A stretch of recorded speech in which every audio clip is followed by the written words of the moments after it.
तो भाई अब हम स्टार्ट करेंगे जो नेक्स्ट चैप्टर है आपका सॉल्यूशन चैप्टर। काफी इंपॉर्टेंट चैप्टर है और एक छोटा सा चैप्टर है, ज्यादा इंपॉर्टेंट ज्यादा बड़ा चैप्टर नहीं है।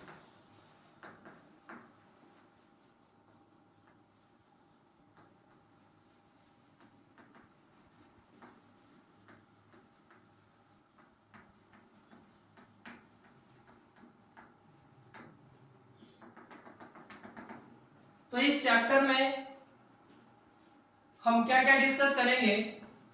सबसे पहले हम कंसंट्रेशन टर्म को डिस्कस करेंगे जो पूरी फिजिकल केमिस्ट्री में यूज हो। उसके बाद यहाँ पे आप क्या डिस्कस करने वाले हैं, वेपर प्रेशर।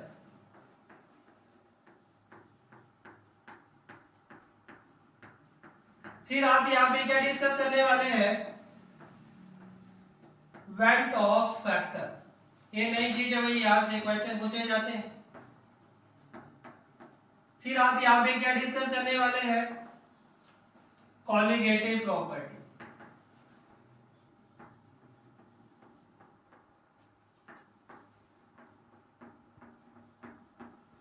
और कॉलिगेटिव प्रॉपर्टी में आप जो इसकी 4 इंपॉर्टेंट कॉलिगेटिव प्रॉपर्टी होती है, सबसे पहले हम पढ़ेंगे relative lowering in vapor pressure, फिर elevation in boiling point,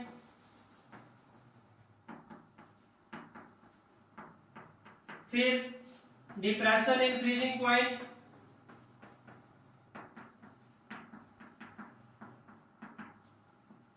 और osmotic pressure।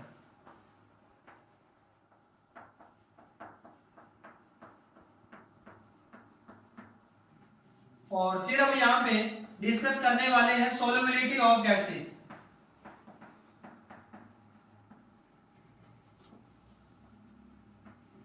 जिसको हेनरी ने डिस्कस किया था, इसलिए हम इसको हेनरीज लॉ भी बोलते हैं। तो ये सारी चीजें आप यहाँ पे डिस्कस करने वाले हैं। एक छोटा सा चैप्टर है लेकिन है बहुत important chapter. 2 question last NEET 2019 में यहाँ पे 2 क्वेश्चन आए थे इस चैप्टर से, आइडियल सॉल्यूशन में से। दोनों के दोनों क्वेश्चन आइडियल सॉल्यूशन में से, आइडियल और नॉन आइडियल सॉल्यूशन में से। तो सबसे पहले हम यहाँ पे डिस्कस करेंगे कंसंट्रेशन टर्म को। और एक कंसंट्रेशन टर्म तो आपका पूरा फिजिकल केमिस्ट्री में यूज होने वाला है। ठीक है, क्लियर है? तो स्टार्ट करते हैं कंसंट्रेशन टर्म।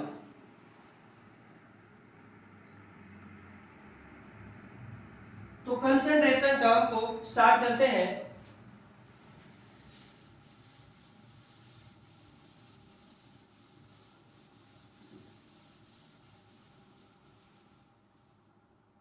तो कंसंट्रेशन में सबसे पहले हम बात करते हैं what is solution.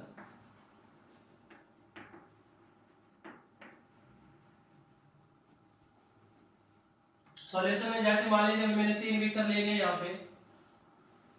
First beaker में पानी और इसमें मैंने NaCl डाल दी। सेकेंड में पानी में मैंने मिल्क मिला दिया। और थर्ड बीकर में पानी के अंदर मैंने सैंड मिला दिया। तो अगर ये काम मैं आपके सामने करता हूं तब तो आपको पता चल जाएगा। लेकिन अगर मैं यही काम आपकी अब्सेस में करता हूं और फिर मैं आपको बुला के पूछता हूं, तो जिस बोतल में मैंने पानी में नमक मिलाया होगा, क्या आप लोग उसको पहचान सकते हैं कि मैंने उसमें नमक मिलाया है? जो फर्स्ट वाला है, अगर ये काम मैं आपकी अब्सेस में करूं और फिर मैं आपसे पूछूं कि ये जो मेरे पास पानी का एक बोतल था, इसमें मैंने आपके अब्सेस में नमक मिला दिया है, तो अगर मैं वो वाला पानी आपको दिखाऊं तो क्या आप लोग पहचान सकते हैं कि उसमें क्या पानी मिलाया हुआ मैंने? अभी पहचान सकते हैं? नहीं पहचान सकते। क्यों? क्योंकि जो पानी होगा इसमें पूरी तरह डिसॉल्व हो गया होगा। तो इसलिए हाँ, अगर आप उसको टेस्ट करेंगे तब आप बोलेंगे कि सर आपने इसमें नमक मिलाया हुआ है, लेकिन बिना टेस्ट करे आप उसको नहीं पहचान सकते कि इस पानी के अंदर मैंने क्या मिलाया हुआ है। तो ऐसे ही मिक्सचर को हम ट्रू सॉल्यूशन का नाम देते हैं। और यहां पे जिस भी सॉल्यूशन में मैंने मिल्क मिलाया होगा, इसमें तो आप आसानी से पहचान जाएंगे कि सर इसमें आपने मिल्क मिलाया हुआ है, और इस तरह के सॉल्यूशन को हम बोलते हैं कोलाइडल सॉल्यूशन। इस तरह के सॉल्यूशन को हम बोलते हैं कोलाइडल सॉल्यूशन। और इसमें तो भैया आप आसानी से पहचान सकते हैं, बड़े बड़े सैंड के पार्टिकल इसके बॉटम में बैठ गए होंगे, तो आसानी से हम पहचान सकते हैं। और इस तरह के मिक्सचर को बोला जाता है suspension.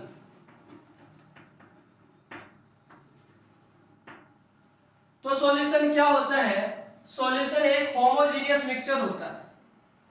Solution is a homogeneous mixture of two or more component in which each component will lose its identity and the component of solution is known as solute and solvent।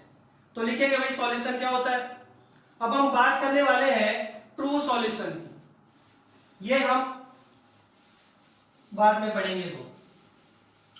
तो सबसे पहले लिखिए solution क्या होता है। Solution is a homogeneous mixture of two or more component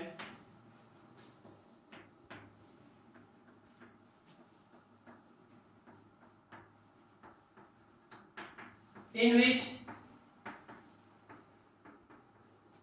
each and individual component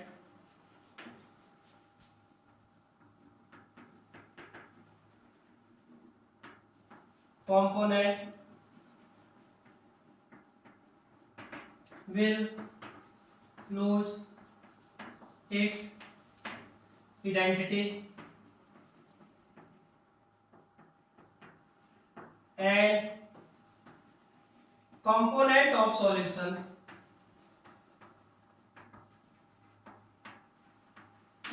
is known as solute and solvent। तो solution क्या होता है? एक होमोजेनियस मिक्सचर होता है जिसमें जो भी कंपोनेंट आप मिला रहे हैं, हर कंपोनेंट अपनी पहचान खो देता है।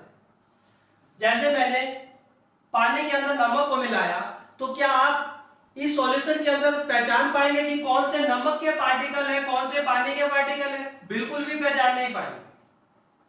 और ये जो कंपोनेंट होते हैं सॉल्यूशन के, इनका नाम होता है सॉल्यूट एंड सॉल्वेंट। तो अगर मैं यहां पे बात करूं तो सॉल्यूशन किससे मिलके बनता है? सॉल्यूशन मिलके बनता है सॉल्यूट प्लस सॉल्वेंट। तो सॉल्यूशन क्या है भाई? सॉल्यूट और सॉल्वेंट का कॉम्बिनेशन है। अब what is solute and what is solvent? Solute क्या होता है और सॉल्वेंट क्या होता है? तो जनरली ये कोई हार्ड एंड फास्ट रूल नहीं है, लेकिन हम मान के चलते हैं कि सॉल्यूशन के अंदर जो कंपोनेंट लेस अमाउंट में होता है, जो कंपोनेंट लेस अमाउंट में होता है उसको सॉल्यूट बोला जाता है, और जो कंपोनेंट एक्सेस अमाउंट में होता है उसको सॉल्वेंट बोला जाता है। आई रिपीट, मैंने बोला ये कोई हार्ड एंड फास्ट रूल नहीं है, बस हम मान के चलते हैं कि सॉल्यूशन में जो भी कंपोनेंट लेस अमाउंट में होगा उसको सॉल्यूट बोला जाएगा, और जो एक्सेस में होगा उसको सॉल्वेंट बोला जाएगा। जैसे फॉर एग्जांपल मैं आपको यहां पे एग्जांपल दूं, मेरे पास है 40% ऑफ इथेनॉल सॉल्यूशन। बहुत सारे बच्चे तो क्या करते हैं भाई, परसेंटेज को देख के डर जाते हैं।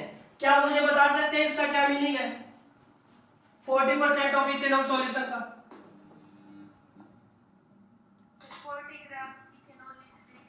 हाँ मतलब जो 40 वॉल्यूम इथेनॉल का है और जो बच गया वो सॉल्वेंट का वॉल्यूम है। मतलब आप यहाँ पे बोल सकते हैं कि 40 वॉल्यूम सॉल्यूट हो गया और जो 60 हो गया वो आपका सॉल्वेंट हो गया। तो यहाँ पे अपना सॉल्यूट कौन होगा भाई? इथेनॉल। यहाँ पे अपना सॉल्यूट कौन होगा भाई? इथेनॉल। अगर मैं यहाँ पे बात करूं 60% इथेनॉल सॉल्यूशन, तो बोलिए भाई इसका मतलब क्या हो गया? 60 वॉल्यूम इथेनॉल, 40 वॉल्यूम पानी। तो यहाँ पे अपना सॉल्यूट कौन होगा? Heavy. What is solvent in this case?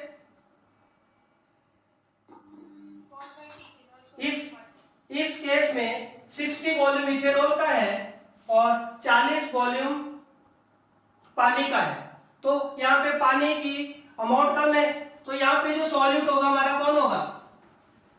पानी।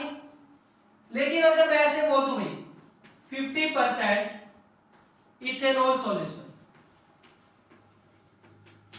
तो यहाँ पे 50 वॉल्यूम इथेनॉल का ही है और 50 वॉल्यूम पानी का है। तो यहाँ पे आपका सॉल्यूट कौन होगा? यहाँ पे आपका सॉल्यूट कौन होगा भाई बताइए मुझे। यहाँ पे आपका सॉल्यूट पानी भी हो सकता है और इथेनॉल भी हो सकता है। तो इसलिए ये जनरली हम मान के चलते हैं कि सॉल्यूशन में जो कंपोनेंट लेस अमाउंट में है वो आपका सॉल्यूट और जो एक्सेस में है वो सॉल्वेंट। जैसे एक और एग्जांपल दे रहा हूं, सॉल्टेड वाटर। तो इस सॉल्टेड वाटर में NaCl और पानी। NaCl क्या है मेरा यहाँ पे? सॉल्यूट। और H2O क्या है मेरा यहाँ पे? सॉल्वेंट। इसी तरह मेरे पास है जैसे aqua solution of urea.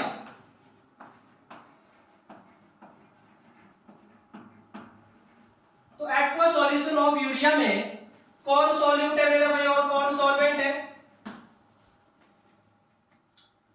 Aqua solution urea में सॉल्यूट कौन है और सॉल्वेंट कौन कंपोनेंट है? बताओ भाई जल्दी से। एक्वा सॉल्यूशन ऑफ यूरिया का मतलब क्या है? आपने यूरिया को पानी में डिसॉल्व करके रखा है। तो यहां पे जो सॉल्यूट होगा वो आपका यूरिया है और जो सॉल्वेंट है वो आपका पानी है। ठीक है, क्लियर है सबको? तो नेक्स्ट है मेरे पास types of solution. Types of solution.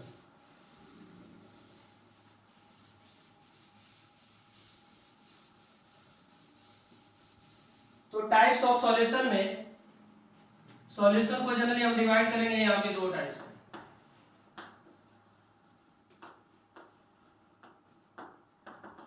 Solution को आप दो टाइप्स में यहां पे डिवाइड करेंगे। First on the basis of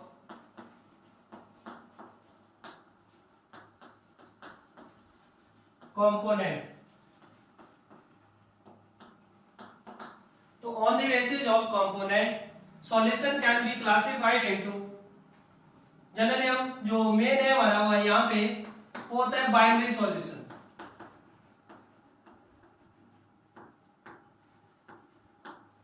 और बाइनरी सॉल्यूशन को ही हम यहाँ पे ज्यादा प्रेफरेंस देंगे, इसी को हम ज्यादा यहाँ पे पढ़ने वाले हैं। बाइनरी सॉल्यूशन का मतलब दो कंपोनेंट जिसमें एक सॉल्यूट दूसरा सॉल्वेंट। एक ही सॉल्यूट होगा और एक ही सॉल्वेंट होगा। इसी तरह और भी बहुत सारे टाइप होते हैं। Ternary solution,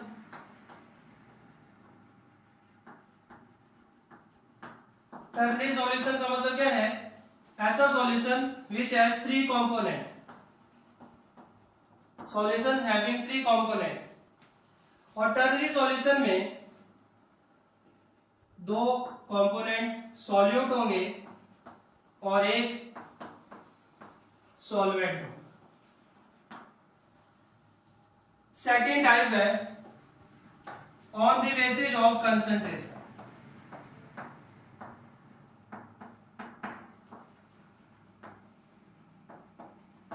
on the basis of concentration, तो on the basis of concentration solution can be classified into dilute solution,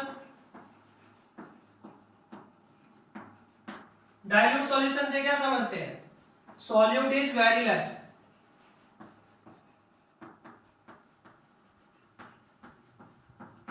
and concentrated solution mean solute is मोर। तो अगर सॉल्यूट बहुत कम होगा तो उस तरह के सॉल्यूशन को डाइल्यूट सॉल्यूशन बोला जाएगा, और अगर सॉल्यूट ज्यादा होगा तो उसको कंसंट्रेटेड सॉल्यूशन बोला जाएगा। उसको क्या बोला जाएगा? Concentrated solution. क्लियर है सबको? नेक्स्ट टर्म है भाई अपने पास व्हाट इज कंसंट्रेशन। कंसंट्रेशन क्या होता है?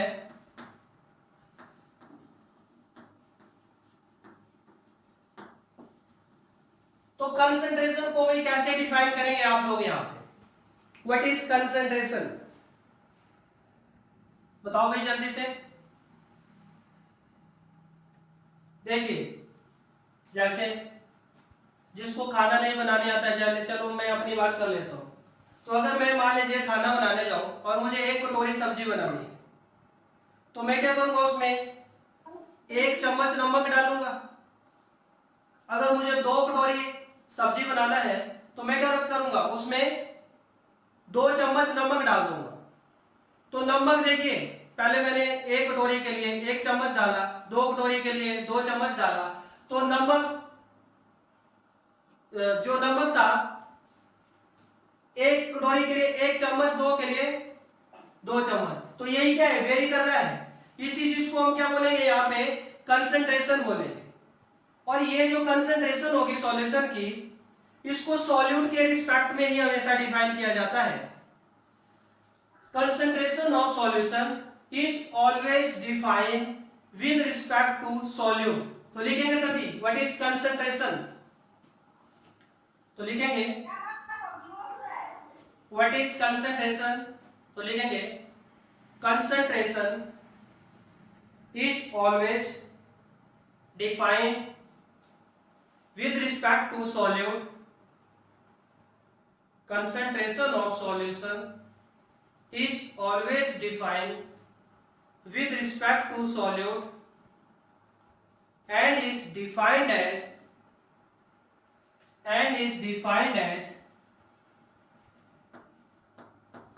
the ratio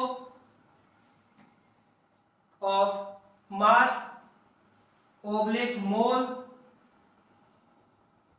oblique volume,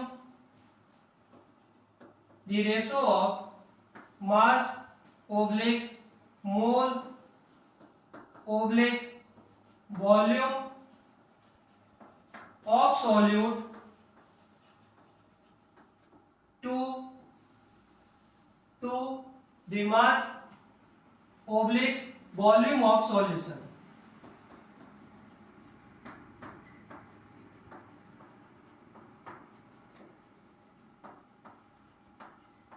और सॉल्वेंट, ये एक ऐसी कंसंट्रेशन टर्म है जिसमें सॉल्वेंट भी आता है, मोलैलिटी।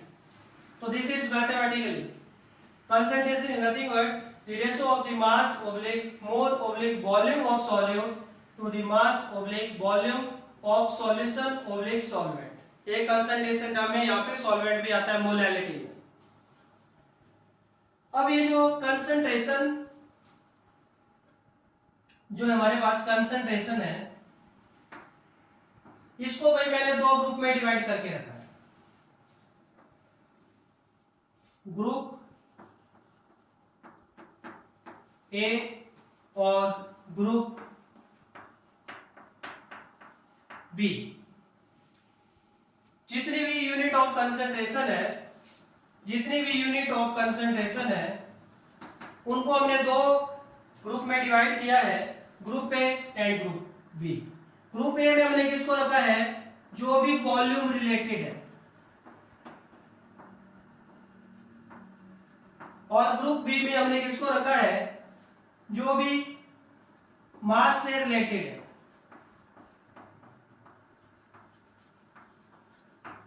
ग्रुप ए में वॉल्यूम से रिलेटेड, ग्रुप बी में मास से रिलेटेड। जो वॉल्यूम होता है भाई वो टेम्परेचर पे डिपेंड करता है। टेम्परेचर बढ़ने या कम होने से वॉल्यूम भी कम या ज्यादा होगा, एक्सपैंड या कॉम्प्रेस हो जाएगा। लेकिन मास का टेम्परेचर के ऊपर कोई इफेक्ट नहीं होगा। तो वॉल्यूम वाली जितनी भी है दे आर टेम्परेचर डिपेंडेंट। पूछा जाता है कि which of the following concentration will depend upon temperature. तो वॉल्यूम वाली जितनी भी है वो टेम्परेचर पे डिपेंड करती है, और मास वाली टेम्परेचर इंडिपेंडेंट।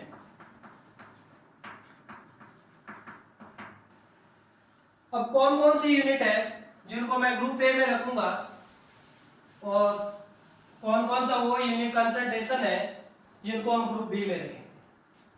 तो ग्रुप ए और ग्रुप बी, ग्रुप ए हमारा वॉल्यूम से रिलेटेड, तो कौन कौन सी कंसंट्रेशन टर्म है इसमें, percentage by volume, percentage by volume. Second percentage weight by volume.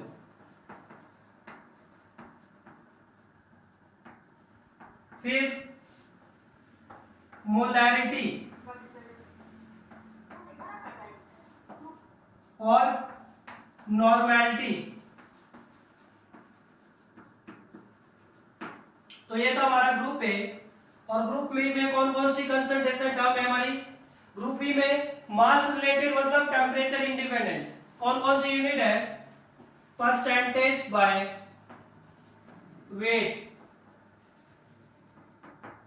फिर मोल फ्रैक्शन, देन मोलैलिटी और पीपीएम, अभी हमने पढ़ा पार्ट्स पर मिलियन। एक और चीज बताना चाहता हूं, अगर अपने को डेंसिटी पता चल जाए, क्या पता चल जाए भाई, डेंसिटी पता चल जाए,